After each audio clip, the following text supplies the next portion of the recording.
السلام علیکم۔ مسجد الغمامہ کے بعد اس کے جو ہے اگر ہم قبلہ کی طرف رخ کریں نا تو اس کے آلموسٹ رائٹ بیک کارنر بنتا ہے، اس میں ہے مسجد حضرت ابو بکر صدیق، ٹھیک ہے، یہ ہے یہ مسجد۔ اور اس کے بعد ایک اور بھی مسجد یہاں پہ موجود ہے، اسی کے ساتھ ہی میں وہ بھی انشاءاللہ آپ کو وزٹ کراؤں گا۔ اس کے لیے اگر کوئی لکھی ہو اس مسجد کی ڈیٹیلز تو میں شیئر کر سکتا ہوں۔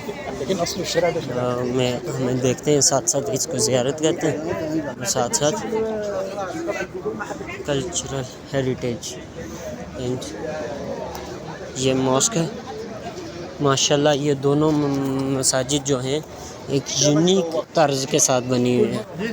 یہ آپ اس کا مینار بھی دیکھ سکتے ہیں یہاں پہ قریب سے، یہ اوپر مسجد کا گنبد ہے۔ اور یہ مسجد اوپن نہیں ہے نوافل وغیرہ ادا کرنے کے لیے۔ مسجد الغمامہ اوپن تھی، شاید کوئی کنسٹرکشن وغیرہ چل رہی ہو، اور یہ مسجد کی بیک سائڈ تھی، ٹھیک ہے۔ اب اس مسجد کے ساتھ ساتھ ایک اور مسجد ہے یہاں پہ، اس مسجد کی یوں سمجھ لیں کہ بیک سائڈ پہ جب ہم قبلہ رخ منہ کریں تو ہماری بیک پہ ہی آئے گی۔